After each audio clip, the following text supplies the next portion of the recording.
The little squirrel and the missing toy. ఒక అందమైన పచ్చని అడవిలో రెండు మంచి స్నేహితులు ఉండేవి. ఒక ఉడుత మరియు ఒక కుందేలు.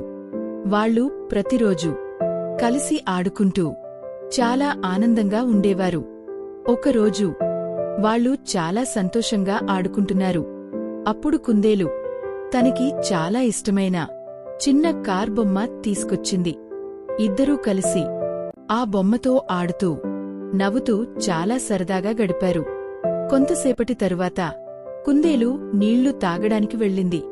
తన బొమ్మను అక్కడే నేలపై వదిలేసి మరిచిపోయింది. అప్పుడు ఉడుత ఆ బొమ్మను చూసింది. వావ్! ఎంత బాగుంది! నాకు ఇది చాలా నచ్చింది. ఇది నాదిగా చేసుకుంటే బాగుంటుంది అనుకుంది. చుట్టూ చూసింది. ఎవరూ లేరు. నెమ్మదిగా బొమ్మను తీసుకుని తన బ్యాగ్లో దాచుకుంది. కొంతసేపటికి కుందేలు తిరిగి వచ్చింది. నా బొమ్మ ఎక్కడుంది అని అడిగింది. చుట్టూ వెతికింది. ఎక్కడా కనిపించడం లేదు అని బాధపడింది.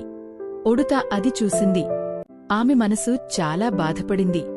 ఇది నా బొమ్మ కాదు, నా వల్లే అది బాధపడుతోంది అనుకుంది. అప్పుడే అమ్మ ఉడుత అక్కడికి వచ్చింది. ఏమైంది అని అడిగింది.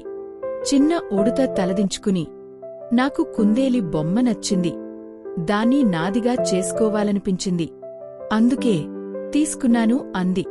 అమ్మ ఉడుత మెల్లగా చెప్పింది. నీ బొమ్మ పోతే నీకు ఎలా అనిపిస్తుంది?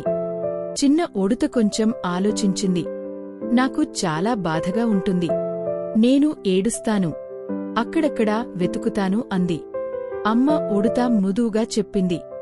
అదే భావం ఇప్పుడు నీ స్నేహితురాలు అనుభవిస్తోంది. అది విని చిన్న ఉడుత వెంటనే పరుగెత్తింది. బొమ్మను తీసుకుని కుందేలికి ఇచ్చింది. నన్ను క్షమించు, నేను అడగకుండా తీసుకున్నాను అంది. కుందేలు నవ్వుతూ చెప్పింది. పర్లేదు, ధన్యవాదాలు. ఇద్దరూ మళ్లీ కలిసి ఆనందంగా ఆడుకున్నారు. నీతి: ఇతరుల వస్తువులు అడగకుండా తీసుకోకూడదు. ఎప్పుడు తీసుకునే ముందుగా అడగాలి. తప్పు చేసినప్పుడు సారీ చెప్పి దాన్ని సరిచేసుకోవాలి. Like, share and subscribe to this channel for more videos.